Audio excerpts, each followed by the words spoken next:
Assalamualaikum warahmatullahi wabarakatuh. Balik lagi dengan saya Helvi. Kali ini akan membahas 5 topik. Yang pertama ada twisted pair, yang kedua ada kabel koaksial, yang ketiga ada serat optik, yang keempat ada gelombang mikroterestrial, dan yang kelima ada gelombang mikrosatelit. Twisted pair.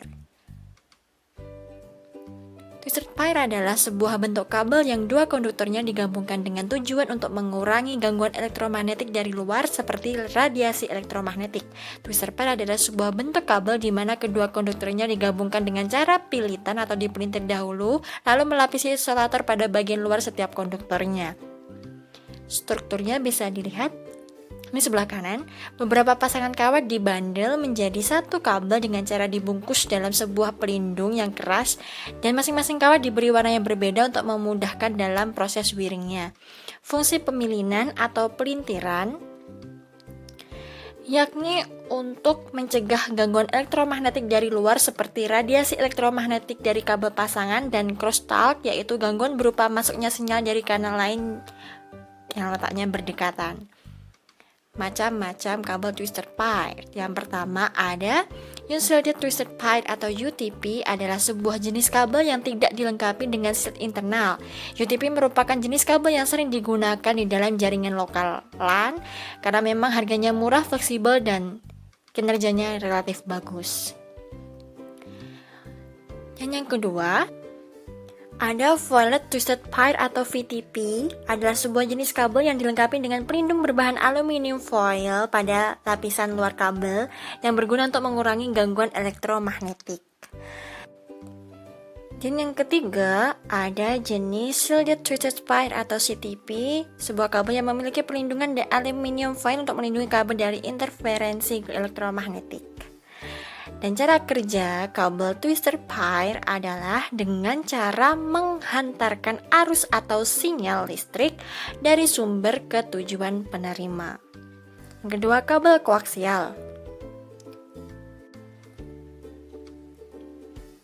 Kabel koaksial merupakan kabel yang mempunyai dua konduktor, yakni koper pada bagian tengah atau pusat inti, dan yang kedua yakni yang melingkar pada bagian luar isolator pertama serta tertutup dengan isolator luar.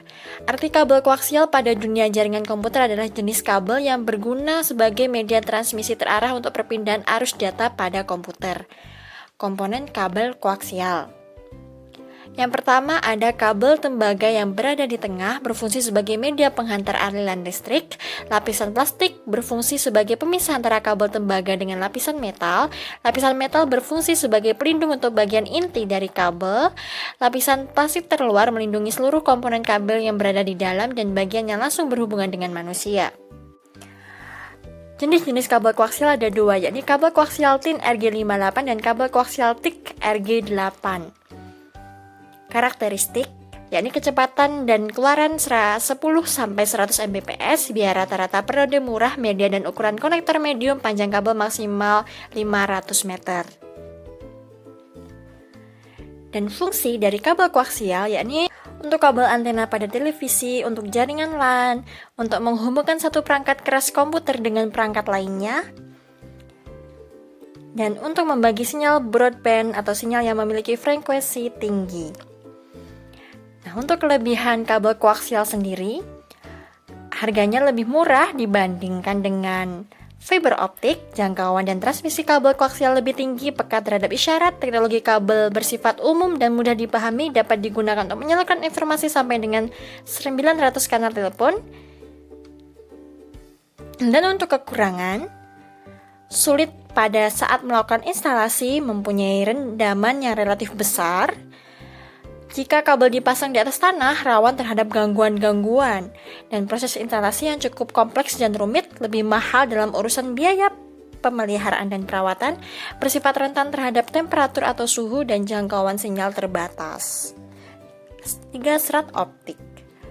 Serat optik atau fiber optik dikembangkan pada tahun 1960 yang terbuat dari bahan dielektrik yang berbentuk kaca.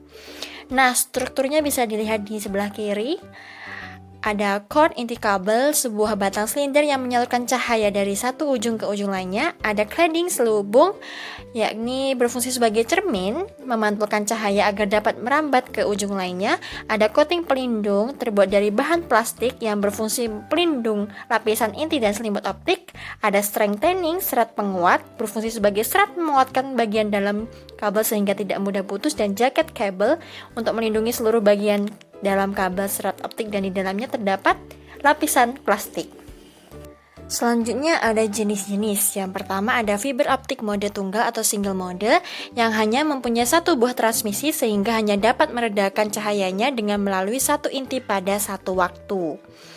Nah, untuk yang kedua ada fiber optik mode banyak atau multimode yang bisa mentransmisikan banyak sekali cahaya secara bersamaan karena dikenal mempunyai ukuran inti besar yang mempunyai diameter sekitar kurang lebih 625 mikrometer. Cara kerja fiber optik yakni yang pertama, sinyal listrik pada transmitter diubah oleh transduser elektrooptik menjadi gelombang cahaya. Selanjutnya, gelombang cahaya ditransmisikan melalui kabel serat optik menuju penerima atau receiver. Nah, penerima sinyal optik ini diubah oleh transduser optoelektronik menjadi sinyal elektris. Dalam perjalanan sinyal optik dari transmitter menuju receiver biasanya terjadi redaman cahaya. Maka dari itu dibutuhkan sebuah repeater untuk menguatkan sinyal. Kelebihan fiber optik yakni mempunyai kecepatan transmisi sangat tinggi, dapat mengirimkan data pada jarak jauh tanpa repeater, bahan tahan terhadap karat, ukuran kabel fleksibel, dan lain sebagainya. Nah, untuk kekurangan yakni biayanya sangat mahal, butuh adanya sumber cahaya yang kuat. Keempat, gelombang mikroterestrial. Tipe antena gelombang mikro paling umum adalah parabola dish yang berdiameter 3 meter. Nah, antena pengirim memfokuskan sinar pendek agar mencapai transmisi garis pandang menuju antena penerima. Antena gelombang mikro biasanya ditempatkan pada ketinggian tertentu di atas tanah untuk memperluas jarak antara antena dan mampu menembus batas. Karakteristik: rentang frekuensi sebesar 2-40 GHz, jarak jangkauan 10-100 km, antenuitas meningkat saat turun hujan.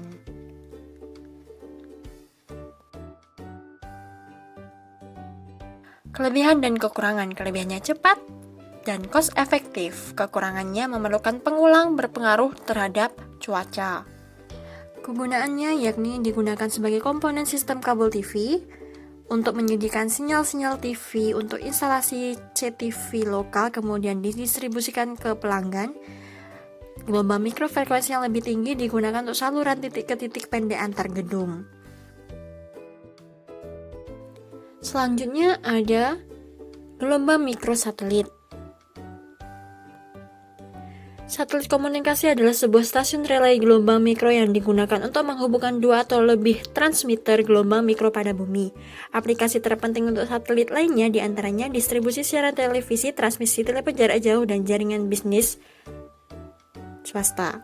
Terdapat dua konfigurasi umum, yakni digunakan untuk menyediakan jalur titik ke titik di antara dua antena dari satu stasiun bumi, menyediakan komunikasi antara satu transmitter dengan transmitter yang lainnya.